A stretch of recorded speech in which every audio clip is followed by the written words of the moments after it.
Egg curry recipe in general cooking. एक गांव में भीमसेन नाम का एक फॉरेस्ट ऑफिसर रहता था।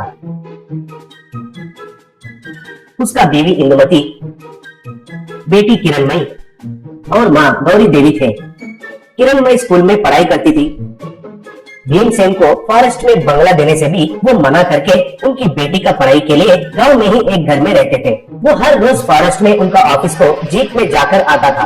एक दिन इंदुमती भीमसेन से, मेरा भाई ने फोन किया था, कल से छुट्टी है ना, दोनों बच्चे किरणमयी को देखने का मन हो रहा है कह रहे थे, इसलिए भेज रहा हूँ कह रहा था। स्टेशन को कार भेजने के लिए कहा है। बबलू और बेबी दोनों लगभग हमारी किरणमयी की उम्र के ही है ना। किरणमयी भी जब से छुट्टी दिया है तब से उनसे मिलना है कहकर एक ही बात पकड़ी हुई है। बोली। तब Bhimsen, good good, office driver Mahavir को भेजता हूँ कहा। तब किरणमयी, थैंक यू डैडी बोली।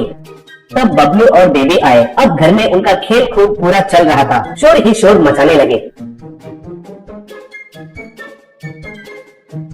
2 दिन के बाद बेबी, हमेशा घर में ही बैठना है क्या? सिनेमा देखने चलेंगे, चलो, प्रभास का नया मूवी आया है कह रहे थे। बोली। तब बबलू, हाँ, बातें किए बिना 3 घंटा सिनेमा हॉल में बैठना है क्या? बेस्ट आइडिया बताता हूँ। भीमसेन मामा जी को पूछकर फॉरेस्ट में एनिमल्स और बर्ड्स को देखने के लिए जाएंगे तो कितना थ्रिलिंग होता है पता है? कहा। तब Kiranmayi, very good idea, daddy को पूछा तो मना नहीं करेंगे। बोली। फिर उसके बाद भीमसेन बच्चों के साथ, ठीक है ड्राइवर महावीर, आप सबको जीप में पूरा जंगल में घुमाकर दिखाएगा कहा। वहीं पर बैठी हुई माँ गौरी देवी, छोटे बच्चों को शेर और बाघ रहने वाले जंगल में घुमाओगे क्यों कह रहे हो? बोली। तब भीमसेन हंसते हुए, हमारा जंगल में बाघ या शेर नहीं है माँ, सुबह से उठकर जंगल में ही घूमते रहते हैं ना हम, हमें पता नहीं है क्या कहा। तब गौरी देवी, ठीक है, आपकी मर्जी है। बोली। तब ड्राइवर महावीर जीप लेकर घर आया। फिर उससे भीमसेन, 8 बजा है, अब जल्दी से जाकर बच्चों को पूरा जंगल दिखाकर दोपहर को हमारे ऑफिस में लेकर आना, बच्चों को उधर ही खाना खिलाएंगे कहा। तब महावीर, ठीक है सर कहा। ऐसे तीनों बच्चे जीप में बैठकर शोर मचाते हुए जा रहे थे। जीप जंगल में से जा रहा था। जंगल में तरह तरह के पक्षी, हिरण, खरगोश, मोरनी, ऐसे सब को देखते हुए बहुत मजा करते हुए जा रहे थे। तभी एक जगह पर जीप के सामने 2 लोगों को खड़ा देखकर महावीर ने जीप को रोका। फिर एक आदमी महावीर से, तुम फॉरेस्ट डिपार्टमेंट का ड्राइवर हो ना, ये बच्चे कौन है पूछा। तब महावीर, ये लोग हमारा ऑफिसर भीमसेन जी का बच्चे हैं, जंगल देखना चाहे थे इसलिए लेकर आया हूँ कहा। फिर एक आदमी दूसरा आदमी से, भीमसेन मतलब 2 साल पहले वीरप्पन के आदमी आकर हमारे भैया देवराज सिंह से व्यापार के बारे में, हमारा जंगल का पेड़ का सप्लाई के बारे में बात करने के लिए आए थे। तब उनका 2 आदमी को गोली मारकर हमारा देवराज भैया को तिहाड़ जेल में भेज दिया। वही आदमी है ना, इतने साल उससे बदला नहीं ले पाए, मगर अब समय आ गया है, इनको इनके जीप के साथ हमारा गुफा में लेकर फेंक देंगे। कल जो चंदन के पेड़ को लेने के लिए आए थे वो लोग नारी के साथ इंतजार कर रहे हैं वहाँ, उनके पास जाकर कैश लेकर आएंगे। भैया को बताया तो कितना खुश हो जाएगा, उसके बाद इनका क्या करना है सोचेंगे कहा।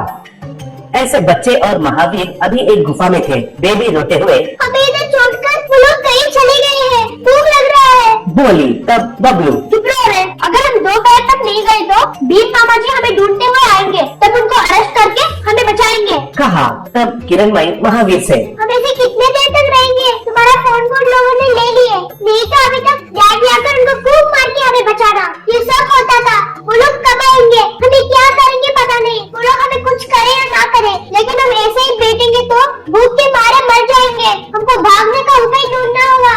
बोली। तब महावीर ने उस गुफा के आसपास देखकर, ये लोग इधर ही रहते हैं, गैस, स्टोव और खाना बनाने का बर्तन भी है, मुझे तो कोई चिंता नहीं है, मगर आप लोग तो छोटे बच्चे हैं, भूख नहीं सह सकते हैं, पहले आपको कुछ बनाकर खिलाना होगा, नहीं तो कमजोर होकर गिर जाओगे कहकर वहाँ जाकर सब कुछ देखा। यहाँ पर आटा या राइस कुछ भी नहीं है, खाली मसाला है, थोड़ा चावल नीचे गिरे हुए हैं कह रहा था। तभी कुछ चिड़िया आकर नीचे गिरा हुआ चावल को खा रहे थे। ये देखकर बबलू, बटेर पक्षी है, हमारे गांव में हम चिकन से ज्यादा बटेर को खाते हैं। उनका अंडे छोटा सा गोली का जैसा रहता है और बहुत स्वादिष्ट होता है कहा। तब बेबी वो सुनकर, भूख लग रही है कहकर रोने लगी। तब महावीर, रुको बेटी, थोड़ा आगे बैम्बू का पेड़ है, देखिए उनके टहनियों में बटेर पक्षी के ढेर सारे घोंसला है, उसमें उनके अंडे रहते हैं कहकर उधर जाकर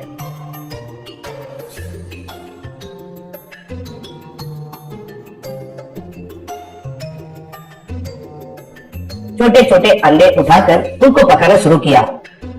फिर वो एग मसाला को प्लेट में डालकर बच्चों को खिलाया। बच्चे उनको मजे से खाने लगे। तभी कहाँ पर उनको बातें सुनाई दिया। तब बेबी डर के मारे वो पैर के लिए जा रहे हैं, शायद मार डालेंगे शायद कहकर डर गई। तब बबलू चीची मत रो, डर गए तो कुछ भी नहीं कर पाएंगे, हिम्मत से सामना करना होगा। कहा। तभी कहीं से hello hello calling from office, hello hello driver Mahavir report report कहकर आवाज सुनाई देते ही महावीर, अरे वो तो वायरलेस है, हमारा गाड़ी से ही आ रहा है कहते ही सब जीप के पास भागते हुए गए। वो बातें ड्राइवर के बगल वाले सीट के नीचे से सुनाई दे रहा था। महावीर ने उसको निकाल कर देखा तो वो एक वॉकी टॉकी था। उसको पकड़कर वो हेलो हेलो सर, आपके बच्चे और मुझे जंगल में चंगल स्मगलर्स ने किडनैप किया है, तुरंत ही आकर हमें रक्षा कीजिए कहा। दूसरा तरफ से भीमसेन, आप लोग तो जीप के पास होना, जीप चढ़कर चुपके से आ जाइए, ओवर कहकर सुनाई दिया। तब महावीर, सर वो लोग जीप का कीज लेकर बाहर चले गए हैं, ओवर कहा। तब दूसरा तरफ से डैशबोर्ड के नीचे वाइट्स है, रेड कलर वाइट्स को निकालकर उनको जोड़कर फिर से शुरू करो, स्टार्ट होगा, क्विक क्विक ओवर कहकर आवाज सुनाई दिया। तुरंत ही महावीर ने वैसे ही उसने कहा था ऐसे करके जीप स्टार्ट किया। फिर बच्चे तुरंत ही जीप में चढ़कर बैठ गए। तब महावीर ने जीप को आगे चलाया। रास्ते में किरणमयी, महावीर अंकल, इसमें वायरलेस है कहकर आपको पता नहीं था क्या? पूछी। तब महावीर, मैं जो रेगुलरली चलाता हूँ वो जीप को दूसरा ड्राइवर लेके गया था बेटी, इसलिए इस जीप में सीक्रेट से वायरलेस सिस्टम है कहकर मुझे पता नहीं था कहा। घर आकर किरणमयी, क्या बेटी, कैसा था हमारा सिनेमा? बोली। तब baby, suspense, horror, great escape जैसा था हमारा सिनेमा, 10 सिनेमा का सामान है। कहकर हंसी।